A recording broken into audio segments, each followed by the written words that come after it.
வணக்கம் உறவுகளே. இன்றைக்கு எங்கே நிற்கிறேன்னா கனடா சண்முகநாத சுவாமி கோயிலில் இருக்கிறேன். இன்றைக்கு விஸ்வரூபம் திருவிழா. முருகன் இன்றைக்கு விஸ்வரூபம் எடுத்து நாளைக்கு வேல் வேண்டி திங்கட்கிழமை சூரன் போர் செய்ய போகிறார். வாருங்கள் காணொளிக்கு செல்வோம். என்ன இன்றைக்கு நடக்குதுன்றதை நீங்கள் பார்க்கலாம்.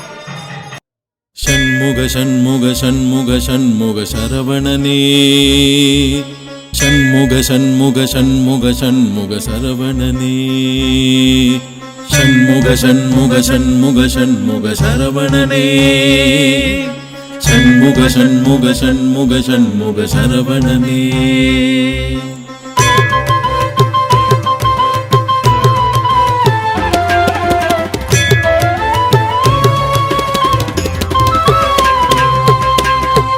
ஆறுமுக வேலழகன் நிலமயில் மேலமர்ந்தான், வள்ளி தெய்வ யானையுடன் வீதி வலமாக வந்தான். ஆறுமுக வேலழகன் நிலமயில் மேலமர்ந்தான், வள்ளி தெய்வ யானையுடன் வீதி வலமாக வந்தான். கூறுமடியார்கள் வினை வேறறவே நீக்கி வைத்தான், கூறுமடியார்கள் வினை வேறறவே நீக்கி வைத்தான்.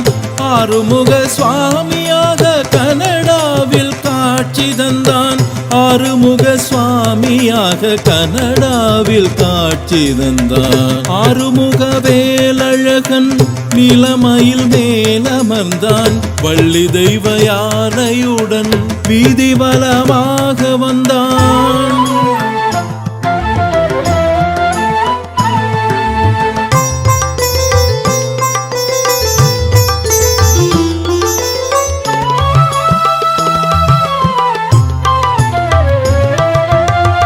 தேவர்களின் குறை தீர்த்த வேலவனை வேண்டி நின்றால் வாழ்வு நலம் காத்திடுவான், வழி துணையாய் வந்திடுவான். தேவர்கள் குறை தீர்த்த வேலவனை வேண்டி நின்றால் வாழ்வு நலம் காத்திடுவான், வழி துணையாய் வந்திடுவான். சூரபத்மன் பகை முடித்து தோழமையை காத்து நின்றான், சூரபத்மன் பகை முடித்து தோழமையை காத்து நின்றான். தேடி வரும் பகை விரட்டி காலமெல்லாம் காத்திடுவான், தேடி வரும் பகை விரட்டி காலமெல்லாம் காத்திடுவான். சரவண சண்முக சரவணனே சண்முகனே, சரவண சண்முக சரவணனே சண்முகனே.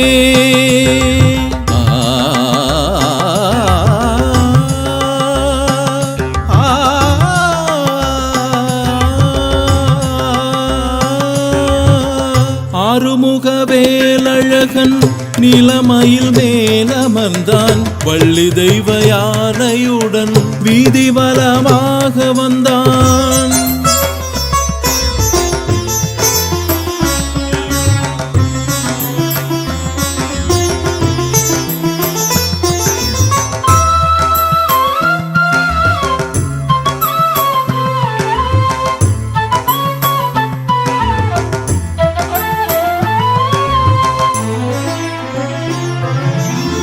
வள்ளிமலை மீதிலன்று புள்ளிமானை தேடி வந்தான், வேடுவர்கள் கூடி வர வெங்கை மரமாகி நின்றான். வள்ளிமலை மீதிலன்று புள்ளிமானை தேடி வந்தான், வேடுவர்கள் கூடி வர வெங்கை மரமாகி நின்றான். உள்ளமதில் உருகி நின்று சண்முகனே என்று சொன்னால் அஞ்சுதலை நீக்கிடுவான், ஆறுதலை தந்திடுவான். உள்ளமதில் உருகி நின்று சண்முகனே என்று சொன்னால் அஞ்சுதலை நீக்கிடுவான், ஆறுதலை தந்திடுவான். ஆறுமுகன் வந்திடுவான் வந்திடுவான், ஆறுமுகன் வந்திடுவான் வந்திடுவான்.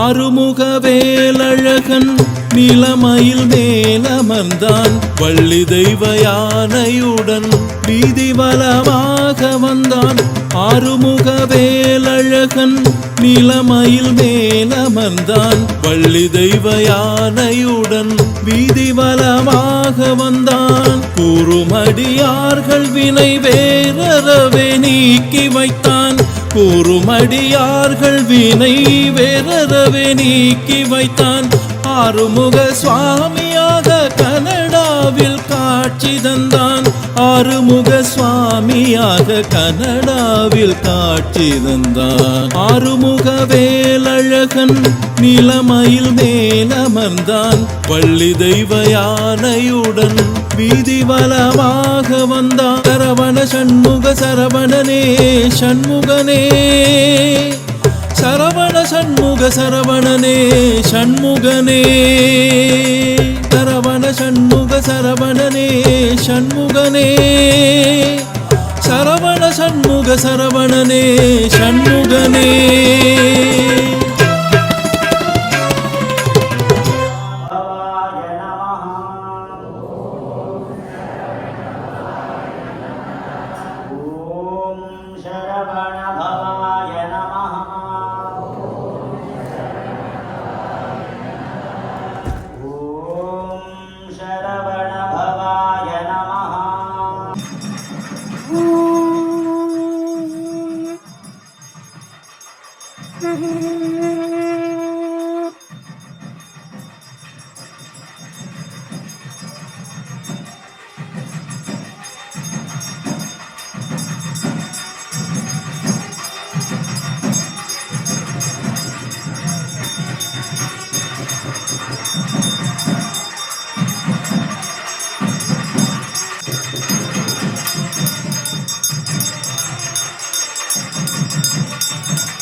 ओम श्री महागणपतये नमः।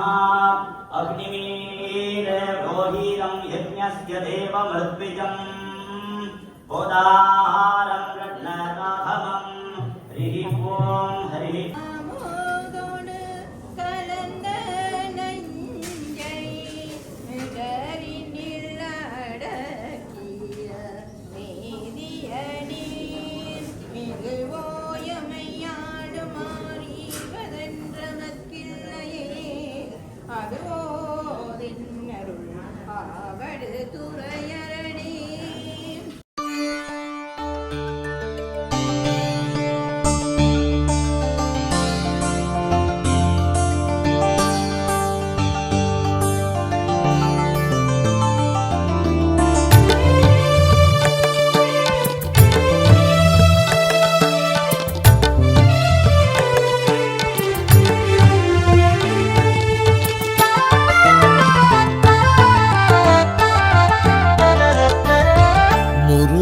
பாடும் ஆர்வத்திலே நான் மூழ்கி போனேன் பாட்டினிலே குமரனை பாடும் பணியினிலே நான் உருகி போனேன் உள்ளத்திலே கடம்பனை பாடும் போதினிலே உடம்பே சிலிர்த்து வியர்க்கிறதே கடம்பனை பாடும்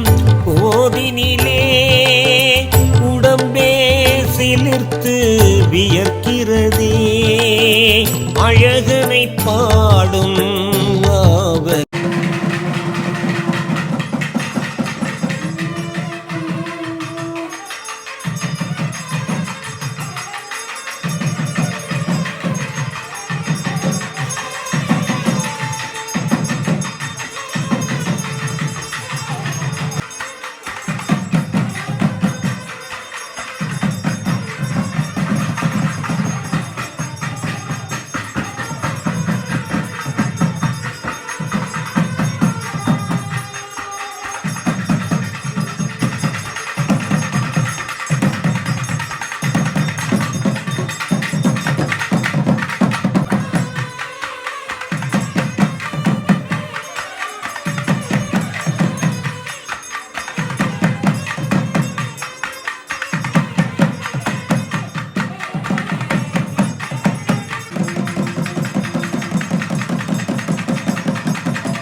சூரனை அழிப்பதற்காக முருகன் விஸ்வரூபம் எடுக்கின்ற இந்த அழகிய காட்சி இப்போது நீங்கள் கண்டுகளிக்கலாம்.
பதிரிபுதனஜா வல்லபம் துவாதசாப்தம் சக்திம் பாணம் கிருபாணம் ஓம் வாசவாய நமः ஓம் சங்கராத்மஜாய நமः ஓம் பிரத்யஜோர்ஷாமாதர்வணாய நமः ஓம் ஆசுரகுலமர்தனாய நமः.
விரதம் ஸ்கந்த சஷ்டி விரதம்.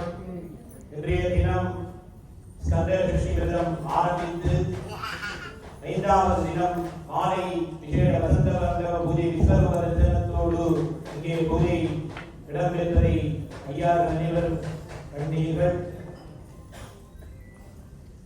நேற்று முன்தினம் நவவீரர் தூது இடம்பெற்றது. ஆணவம் கர்மம் மாயை ஆகிய மும்மலங்களினால் பீடிக்கப்பட்ட சூரபத்மன் 14 லோகங்களிலும் தானே பெரியவன் என்று அகத்தை கொண்டு தேவர்கள் அனைவரையும் சிறை பிடித்து அவர்களை வரை செய்ய தொடங்கினான். தேவர்கள் அனைவரும் முருகப்பெருமானை நாடி தங்களை இத்துயரிலிருந்து மீட்குமாறு முருகப்பெருமானை சரணடைய முருகப்பெருமான் முதற்கட்டமாக தன்னை சுற்றியுள்ள நவ வீரர்கள் வெள்ளாய மலையிலே முருகப்பெருமானை சுற்றி நவ வீரர்கள் இருப்பார்கள். எப்போதுமே போர் தொடங்குவதாக இருந்தால் தூது அனுப்புவார்கள். அந்த தூது வெற்றியளிக்காத விடத்து அதன் பிறகு சம்சாரம் செய்வார்கள், போர் தொடங்குவார்கள். ஆகவே அந்த போர் நெறிமுறைக்கு ஏற்ப நவ வீரர்களை தூது அனுப்புகின்றார். அவர்களது தூதுக்கு செவிசாய்க்காது சூரபத்மன் முருகப்பெருமானை ஏளனம் செய்து அவரோடு போரிட தயார் என்று சொல்கின்றார். அதன் பிறகு முருகப்பெருமானது சேனாதிபதியான வீரபாகு தேவர்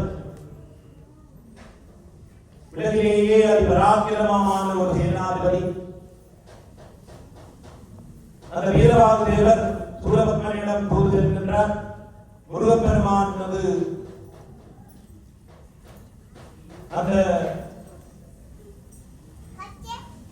விஸ்வரூபத்தையும் அவரது பெருமைகள் அனைத்தையும் முருகப்பெருமானது பெருமைகள் அனைத்தையும் சூரபத்மனுக்கு எடுத்துரைத்து முருகப்பெருமானது சரண கமலாலயங்களில் சரணடைந்து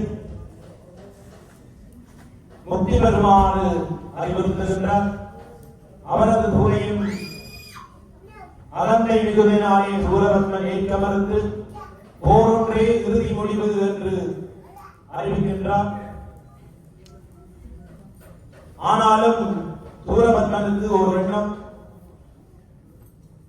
எல்லோரும் பெருமையாக பேசுகின்ற இந்த முருகப்பெருமானை தான் ஒரு முறை காண வேண்டும் என்ற எண்ணம் அவனது மனதிலே ஒலிக்கின்றது. அவர் எப்படி இருப்பான்? ஒரு முறை அவரை பார்த்து எப்போதுமே நமது எதிரிலே போகிறவரை அவரது பேக்ரவுண்ட் என்பார்கள், பின்புலத்தை அறிந்து போர் செய்ய வேண்டும். ஆக சூரபத்மனுக்கு அந்த எண்ணம் வருகின்றது, ஒரு முறை முருகப்பெருமானை காண வேண்டும் என்று. அவனுடைய தவ வலிமையினாலே எம்பெருமான் முருகப்பெருமானும் சூரபத்மனுக்கு தனது விஸ்வரூப தரிசனத்தை காட்டுவதற்கு தயாராகிறார்.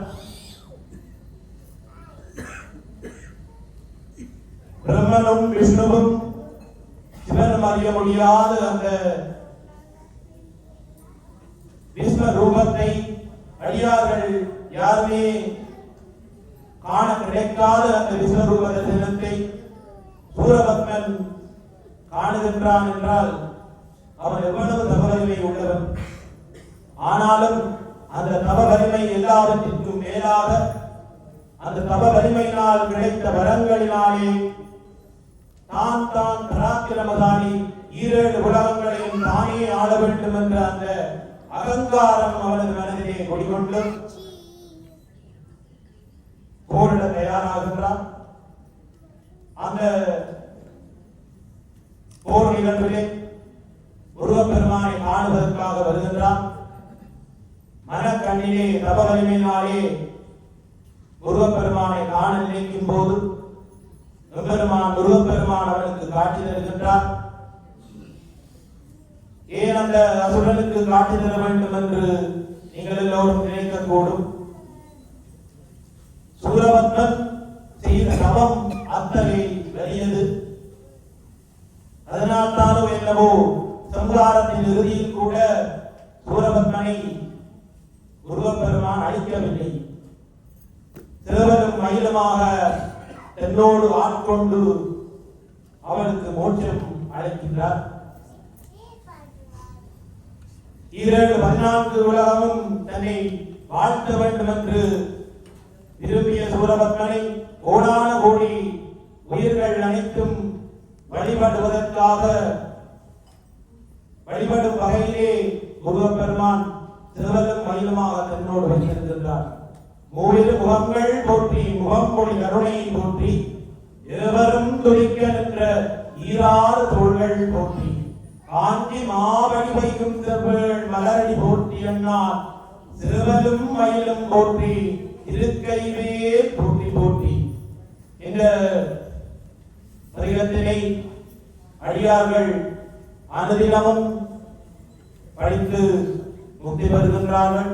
அதிலே சூரபத்மனையும் வாழ்த்தி வணங்குகின்றார்கள். முருகப்பெருமானோடு சேர்ந்து சிறுவரும் மயிலுமாகும்.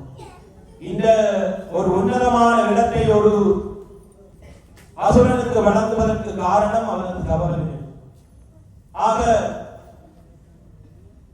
முருகப்பெருமானை தனது மனக்கண்ணிலே காண தயாராகின்றார்.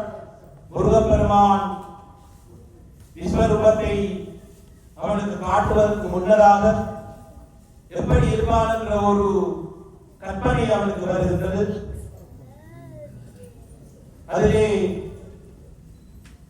அவன் முருகப்பெருமானை மிகவும் சிறியவனாக சிவபெருமானது இளைய மகனாக அறிந்ததனால் அவரது அந்த பெருமை தெரியவில்லை. வீர வீரங்கள் பராக்கிரமம் சகல உலகமும் எம்பெருமான் முருகனின் சரண கமலாலயத்திலே அடக்கம் என்ற அந்த உண்மை அவருக்கு தெரியவில்லை. அதை சூரபத்மனே அந்த விஸ்வரூப தரிசனத்திலே தன்னுடைய பாடல் மூலமாக தானே பாடுகின்றார். இப்போது நீங்கள் அடியவர்கள் அனைவரும் முருகப்பெருமான் அந்த சூரபத்மனுக்கு காட்சி கொடுத்த அந்த விஸ்வரூப தரிசனத்தை கண்டுகளித்துக் கொண்டிருக்கிறீர்கள். சூரபத்மன் இந்த விஸ்வரூப தரிசனத்தை பார்த்து பிரமித்து போய்விட்டான். அங்கே அவன் பாடுகின்றான், கோலமா மஞ்சை தன்னில் குளவிய குமரன் தன்னை வாரன் என்றிருந்தேன் அண்ணான் பருதிவை உணர்வியே யான் மாலையன் தனக்கும் ஏறி வானவர் தமக்கும் யாருக்கும் மூல காரணமாய் நின்ற மூர்த்தியின் மூர்த்தி அன்றோ. கோலமா மஞ்சை தன்னில் மயிலின் மீதிலே ஏறி குளவிய குமரன் தன்னை பாலன் என்றிருந்தேன், மிகவும் சிறிய பையன் என்று பாலகன் என்று எண்ணியிருந்தாராம். அண்ணா பருதிவை உணர்வேன் யான், அவரது நிலைகளை உணரவில்லை நான். மாலையன் தனக்கும் மேனை வானவர் தமக்கும் யாருக்கும், மால் என்றால் திருமால், அயன் என்றால் பிரம்மன். மால் அயன் தனக்கும் மேனை வானவர் தமக்கும் யாருக்கும் மூல காரணமாய் நின்ற மூர்த்தியின் மூர்த்தி அன்றோ. பிரம்மனுக்கும் விஷ்ணுவுக்கும் மூல காரணமாய் நின்ற, அதாவது பஞ்ச கிருத்தியங்களை செய்வதற்காக அரண் அரி அயன் ஆகிய மூவரும் படைத்தல் காத்தல் அழித்தல் மறைத்தல் அருளல் ஆகிய பஞ்ச கிருத்தியங்களை செய்கின்றார்கள்.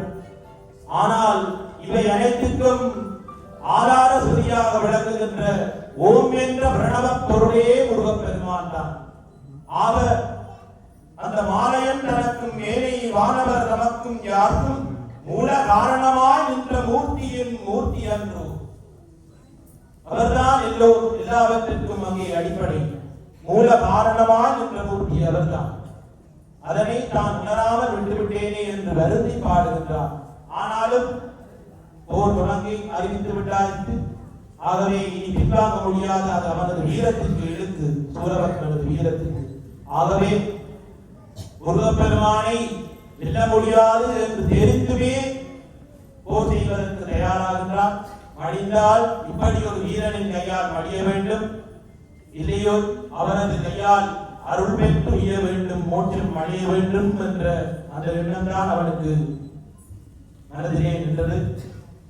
ஆக அந்த பாடலின் மிகுதி பாடல்களை இங்கே ஓதுவாரவர்கள் படித்தார். இப்போது அந்த விஸ்வரூபத்திலே உள்ள முருகப்பெருமானை மீண்டும் இயல்பு நிலைக்கு கொண்டு வர வேண்டும். அந்த இயல்பு நிலையிலே நமக்கு அருள் செய்ய வேண்டும். இந்த விஸ்வரூபத்திலே இருக்கின்ற அந்த பிரம்மாண்டமான தோற்றம் நமக்கு எல்லாம் அச்சத்தை தரும். அது எல்லாவற்றையும் விடுத்து இயல்பு நிலைக்கு வந்து பாலகனாய் நமக்கு அருள் செய்ய வேண்டும். கூப்பிடு தூரம் என்று சொல்வார்கள். முருகப்பெருமான் தான் மிக எளிமையாக நாம் சரணடையக்கூடிய ஒரு பெருமான். கந்த பெருமான் தான் நமக்கு இலகுவாக காட்சி தருவார். மனக்கண்ணிலே நினைத்தால் போதும் துயர் அனைத்தையும் துரத்தி அடித்து விடுவார். அப்படி ஒரு நமது சிநேகிதன் போல அவ்வளவு உறவாக உயிராக நம்மோடு இருக்கின்ற ஒரு இறைவன்.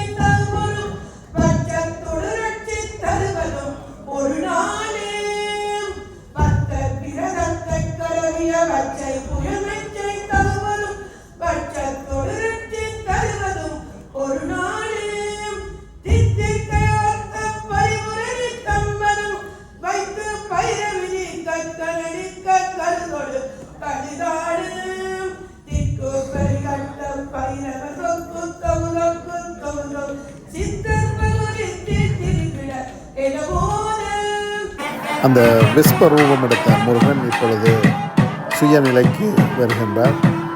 அந்த காட்சியை நீங்கள் காணக்கூடியதாக இருக்கும்.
இந்த ஆலயத்திலே கந்தசட்டிக்காக மதிய நேரத்திலே அன்னதானமும் இரவு நேரங்களிலே பழங்கள் பஞ்சாமிர்தம் பால் என்பன இங்கே அடியவர்களுக்கு வழங்கப்படும் ஒவ்வொரு நாளும். இங்கே பழங்கள் பெண்கள் இருந்து வெட்டுவதை காணக்கூடியதாக இருக்கின்றது. சரி உறவுகளே, இன்றைய இந்த விஸ்வரூபம் காணொளி உங்களுக்கு பிடித்திருக்கும் என நினைக்கின்றேன். பிடித்திருந்தால் மறந்து விடாதீர்கள். லைக் பண்ணுங்கள், ஷேர் பண்ணுங்கள், சப்ஸ்கிரைப் பண்ணுங்கள், பக்கத்தில் உள்ள பெல் ஐகானை கிளிக் பண்ணுங்கள். மீண்டும் இன்னொரு காணொளியில் சந்திக்கும் வரை உங்களிடமிருந்து விடைபெற்றுக் கொள்வது கனடா அண்ணா விலாக். நன்றி உறவுகளே.